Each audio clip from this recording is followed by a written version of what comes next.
पूरी दुनिया भारत की ताकत को मान रही है और दुनिया के कोने कोने से आवाज उठ रही है कि अगर मौजूदा विश्व परिस्थितियों में तनाव को कम करना है तो भारत को एक महत्वपूर्ण विकल्प के रूप में देखना चाहिए और भारत की भागीदारी के साथ युद्ध रोकने के प्रयास करने चाहिए। इसी बीच इटली की प्रधानमंत्री जॉर्जिया मेलोनी ने भी कहा कि भारत दुनिया में चल रहे युद्धों और संघर्षों को सुलझाने में बहुत अहम भूमिका निभा सकता है।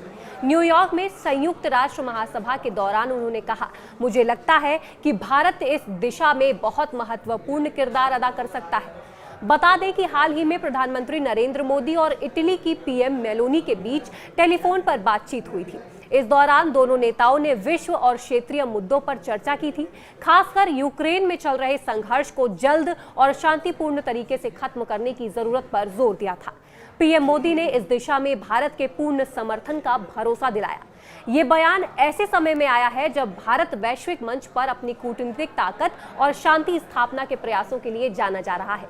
हाल ही में प्रधानमंत्री नरेंद्र मोदी और मेलोनी के बीच टेलीफोन पर हुई बातचीत में दोनों नेताओं ने क्षेत्रीय और वैश्विक मुद्दों पर विचार साझा किया। इस दौरान यूक्रेन में चल रहे संघर्ष के जल्द और शांतिपूर्ण समाधान पर सहमति जताई गई।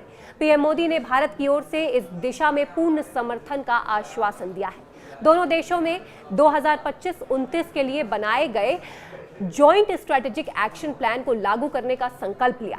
बता दें कि 17 सितंबर को पीएम मोदी के 75वें जन्मदिन पर मेलोनी ने उन्हें बधाई दी थी। उन्होंने एक्स पर लिखा था, भारतीय प्रधानमंत्री नरेंद्र मोदी को 75वें जन्मदिन की बधाई। उनकी ताकत, दृढ़ संकल्प और करोड़ों लोगों का नेतृत्व करने की काबिलियत प्रेरणादायक है। दोस्त और सम्मान के साथ मैं उनके अच्छे स्वास्थ्य और ऊर्जा की कामना करती हूं ताकि वे भारत को उज्जवल भविष्य की ओर ले जाएं और हमारे देशों के बीच रिश्तों को और मजबूत करें। भारत और इटली के बीच ये बातचीत दोनों देशों के रिश्ते में नई गर्मजोशी लाई है। वहीं भारत की वैश्विक भूमिका पर मेलोनी के बयान ने इसे और मजबूती दी है। मेलोनी ने भारत और इटली के बीच संबंधों को और मजबूत करने की इच्छा भी व्यक्त की। भारत और यूरोपीय संघ एक व्यापक और संतुलित मुक्त व्यापार समझौते को अंतिम रूप देने के लिए प्रतिबद्धता के साथ काम कर रहे हैं, जो दोनों पक्षों के व्यवसायों और उपभोक्ताओं के लिए फायदेमंद होगा।